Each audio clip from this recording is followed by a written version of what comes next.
की data centre नीति के अंतर्गत पूर्व लक्षित 3 डाटा सेंटर पार्क्स के स्थान पर संशोधित नीति के अंतर्गत प्रदेश में 30,000 करोड़ रुपए के अनुमानित निवेश से 8 डाटा सेंटर पार्क्स की स्थापना तथा 900 मेगावाट क्षमता का लक्ष्य रखा गया है। सेमीकंडक्टर क्षेत्र में वैश्विक निवेशकों को आकर्षित करने के लिए उत्तर प्रदेश सेमीकंडक्टर नीति 2024 प्रख्यापित की गई है। सेमीकंडक्टर इकाइयों के लिए डेडिकेटेड प्रावधान आरंभ करने वाला उत्तर प्रदेश चौथा राज्य है। राज्य में 8 सेंटर ऑफ एक्सीलेंस के केंद्रों की स्थापना के अंतर्गत प्रथम सेंटर ऑफ एक्सीलेंस का केंद्र मेडिकल इलेक्ट्रॉनिक्स के क्षेत्र में Sanjay Gandhi post graduate institute of medical sciences में तथा आईआईटी कानपुर नोएडा परिसर में, आर्टिफिशियल इंटेलिजेंस के क्षेत्र में अब आईआईटी कानपुर परिसर में ड्रोन सेंटर ऑफ एक्सीलेंस स्थापित होकर परिचालनरत हो गए हैं। सड़क एवं सेतु प्रदेश की अर्थव्यवस्था को $1 ट्रिलियन तक का प्रदेश सरकार के लक्ष्य के दृष्टिगत प्रदेश में नॉर्थ साउथ कॉरिडोर के विकास हेतु मार्गों के चौड़ीकरण सुदृढ़ीकरण निर्माण की योजना प्रारंभ की गई है, जिसके लिए 200 करोड़ रुपए की बजट व्यवस्था प्रस्तावित है। प्रदेश में सेतु एवं रेल उपरगामी अधोगामी सेतुओं के निर्माण हेतु कुल 1450 करोड़ रुपए की बजट व्यवस्था प्रस्तावित है। राज्य मार्गों के चौड़ीकरण सुदृढ़ीकरण कार्यों हेतु 2900 करोड़ रुपए की व्यवस्था प्रस्तावित है। राज्य सड़क निधि से सड़कों के अनुरक्षण हेतु 3000 करोड़ रुपए तथा निर्माण हेतु 2800 करोड़ रुपए की व्यवस्था प्रस्तावित है। प्रदेश के ग्रामीण मार्गों एवं पुलियों के अनुरक्षण हेतु 2700 करोड़ रुपए की व्यवस्था का प्रस्ताव किया गया है। कृषि विपणन सुविधा के हेतु ग्रामीण सेतुओं के निर्माण के लिए 1600 करोड़ रुपए की व्यवस्था प्रस्तावित है। शहर वासियों के आवागमन को सुगम बनाने के दृष्टिगत शहरों के बाईपास एवं रिंग रोड तथा चौराहों पर फ्लाईओवर आदि के निर्माण हेतु 1200 करोड़ रुपए की बजट व्यवस्था प्रस्तावित है। औद्योगिक लॉजिस्टिक पार्क हेतु मार्गों के चौड़ीकरण सुदृढ़ीकरण निर्माण कार्य हेतु 800 करोड़ रुपए की बजट व्यवस्था प्रस्तावित है।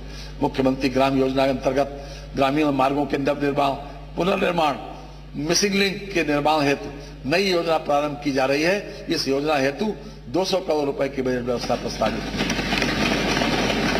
सड़क सुरक्षा के दृष्टिगत दुर्घटना बाहुल्य क्षेत्रों के सुधार रोड सेफ्टी कार्यों एवं सौंदर्यीकरण हेतु 250 करोड़ रुपए की बजट व्यवस्था प्रस्तावित है। सिंचाई एवं जल संसाधन विभाग मध्य गंगा नहर परियोजना स्टेज 2 कनहर सिंचाई परियोजना महाराजगंज में रोहिणी नदी बैराज के संपूर्ण होने पर 4.74 लाख हेक्टेयर क्षेत्र में सिंचन क्षमता सृजित होगी, जिससे 6.77 लाख कृषक लाभान्वित होंगे।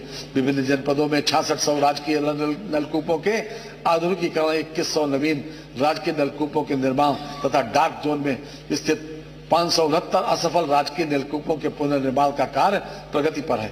इन कार्यों से लगभग 2.38 लाख हेक्टेयर सिंचन क्षमता की पुनर्स्थापना होगी तथा लगभग 2.12 लाख कृषक परिवार लाभान्वित होंगे। नहरों एवं सरकारी नलकूपों से किसानों को मुफ्त पानी की सुविधा हेतु 1300 करोड़ रुपए की बजट व्यवस्था प्रस्तावित है। प्रदेश के 1750 असफल नलकूपों के पुनर्निर्माण हेतु 200 करोड़ रुपए की व्यवस्था प्रस्तावित है। डार्क जोन के असफल 569 नलकूपों के लिए लगभग 9 करोड़ रुपए की व्यवस्था की गई है।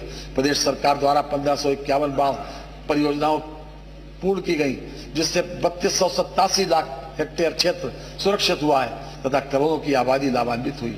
नमामि गंगे एवं ग्रामीण जलापूर्ति प्रदेश में जल जीवन मिशन के अंतर्गत प्रदेश के समस्त 2.67 करोड़ ग्रामीण परिवारों को क्रियाशील गृह नल संयोजन प्रदान कर शुद्ध एवं सतत पेयजल उपलब्ध कराने का लक्ष्य रखा गया है।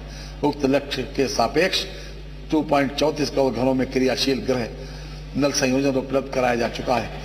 पीने का पानी घर में उपलब्ध होने का महत्व वही समझ सकता है जिसके पास ये सुविधा नहीं हो और जिसके घर की महिलाओं बच्चों को पीने के पानी के लिए दूर दराज से पानी भरकर लाने के लिए रोज घर से निकलना पड़ता हो।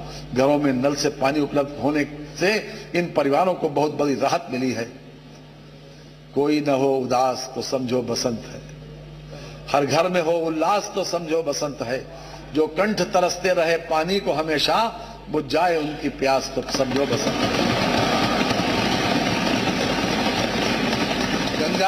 गंगा को प्रदूषण से मुक्त बनाए रखने एवं उसमें दूषित जल का प्रवाह रोकने के लिए सीवरेज संबंधी कुल 67 परियोजनाएं स्वीकृत हुई हैं, जिनकी कुल स्वीकृत लागत 14,823 करोड़ रुपए है।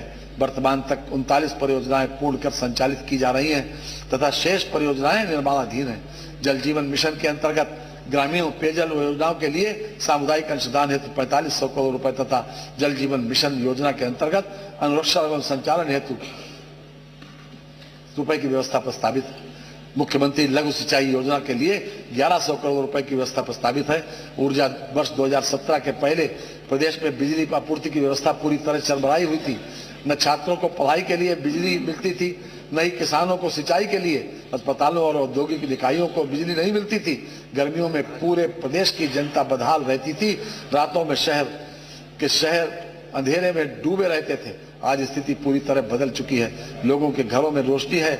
गर्मियों में निर्बाध बिजली की आपूर्ति सुनिश्चित की गई है। किसानों को सिंचाई के लिए बिजली उपलब्ध है। हमारी सरकार ने इस भावना के साथ कार्य किया है। अज़मते जिंदगी की कसम है हमें, जर्रे जर्रे में महफिल सजा देंगे हम, तेरे दीवार और दर जगमगा देंगे।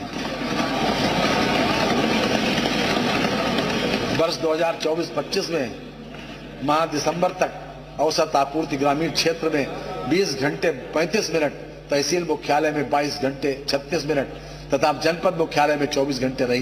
प्रदेश में दिनांक 1 अप्रैल 2022 से दिनांक 31 दिसंबर 2024 तक कुल 1,87,873 निजी नलकूप संयोजन निर्गत किए गए हैं।